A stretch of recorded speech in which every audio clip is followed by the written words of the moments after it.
C'est pas moi, c'est lui. En voyant ce film, souvenez-vous-en, cet homme, demain, ce pourrait être vous. C'est pas moi, c'est lui. Et notre invitée ce soir est Clara Debord, directrice de l'Agence régionale de santé de la Guyane. Juste avant, sachez qu'il y a un décalage entre la question posée au moment donc, où elle entend cette question, décalage de quelques secondes. Clara Debord, bonsoir. Et ce soir, notre invité, le préfet de Guyane, Marc Delgande, un entretien réalisé par visio compte tenu de la crise sanitaire. Il y aura donc un léger décalage entre mes questions et les réponses de notre invité. Monsieur le préfet, bonsoir. Un préfet, il y a aussi la question des masques dans la mesure où les tests ne sont pas généralisés. Difficile de savoir qui est malade ou pas. Que répondez-vous à ces ambulanciers, à certaines infirmières libérales, à vos forces de l'ordre qui sont au contact avec des malades, avec la population? Qu'est-ce que vous leur dites ce soir, monsieur le préfet? Alors d'abord, je vous dis que, évidemment, tout le monde ne peut pas être testé, mais la directrice générale de l'ARS... C'est pas moi, c'est lui.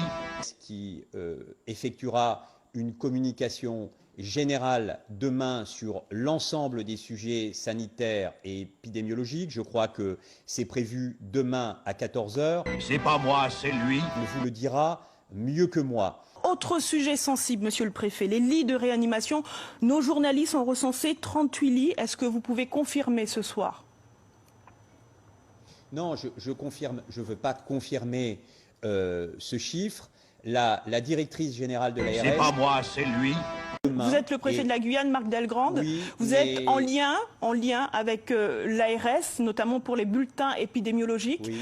Ce soir, les habitants de la Guyane veulent savoir, puisque c'est une question au cœur de l'épidémie de ce Covid-19, il y a une certaine transparence dans l'Hexagone.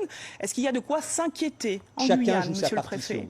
Il se trouve que la partition de la directrice c'est-à-dire générale aujourd'hui, de sur un l'ARS, sujet aussi sensible que les lits de réanimation partout en France, aujourd'hui, vous n'êtes pas en mesure de nous dire combien de lits de réanimation, de respirateurs il y a en Guyane? Je connais, mais c'est un chiffre qui nécessite des explications qui sont un peu techniques. Et cette technicité, elle est du ressort de la directrice générale de l'ARS. Donc, c'est pas moi, c'est lui. Dans un monde cruel où les faibles n'ont pas leur place. La petite peau.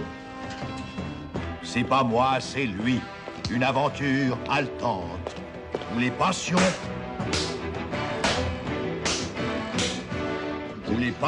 s'entrechoquent.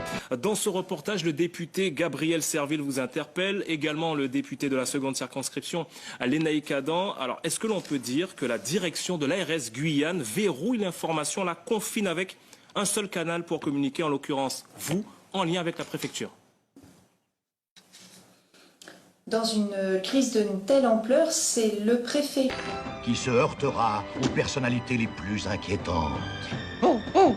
C'est pas moi, c'est lui. Qui coordonne les opérations, et c'est notamment le préfet. C'est pas moi, c'est lui. Qui assure toute la relation avec les élus, donc il n'y a pas de difficulté de ce côté-là. Nous travaillons en étroite collaboration, et pour ma part, je ne m'occupe que des aspects sanitaires, à savoir préparer notre système de santé. Que répondez-vous donc à cette interpellation du député Gabriel Serville, mais aussi de Lénaïque Adam?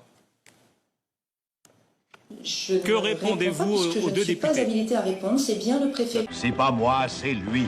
Une aventure haletante. Qui coordonne la réponse et tout le travail avec les élus.